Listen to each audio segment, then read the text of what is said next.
बीचों बीच एक घना जंगल था। उस जंगल में टुनटुनी चिड़िया अपनी दो बेटियों के साथ रहती थी। उसका पति विदेश में कमाने के लिए गया था। एक दिन अचानक रात में तेज बारिश होने लगी।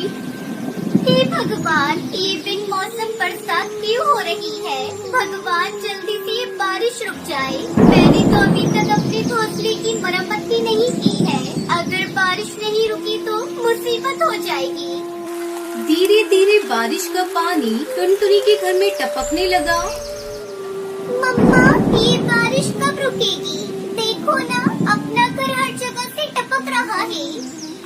मैं देख रही हूँ बेटा, इसलिए भगवान से प्रार्थना कर रही हूँ कि वो जल्दी से बारिश रोक दे। मम्मा, अगर ये बारिश नहीं रुकी तो हमारा घर टूट जाएगा। हम कहाँ जाएंगे? शुभ शुभ बोल बेटा, ऐसी घड़ी में शुभ बातें नहीं करते। तू सब्र रख, ऊपर वाला सब ठीक करेगा, मुझे विश्वास है। 2 दिनों तक लगातार बारिश होती रही। पिंकी चिंकी, चलो बेटा, कहीं और चलते हैं। इस घर में रहना ठीक नहीं।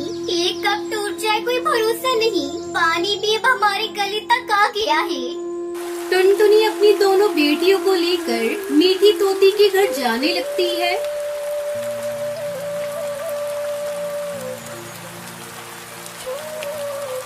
मम्मा, हम कहाँ जा रही हैं? कौन हमें बारिश में सहारा देगा?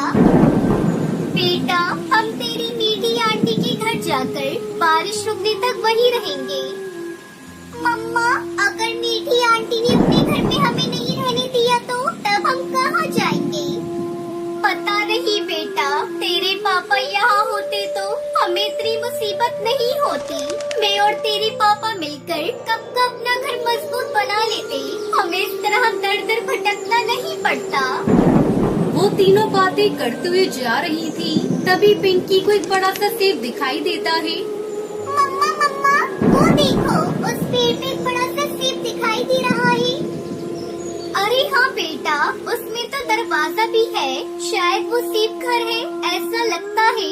वो सेब घर किसी पक्षी का है। चलो पहले चलकर वहाँ मदद मांगते हैं।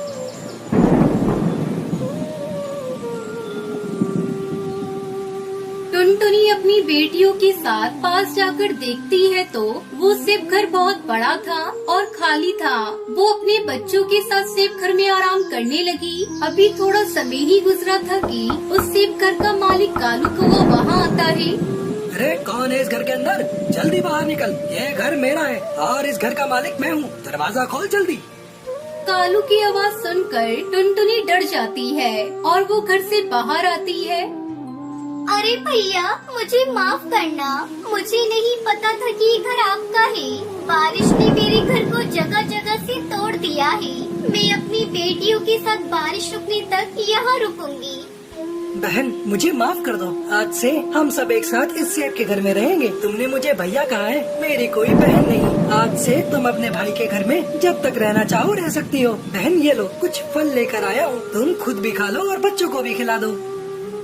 इस तरह टुनटुनी चिड़िया अपनी बेटियों के साथ कालू कौवे के सेब घर में खुशी खुशी रहने लगी।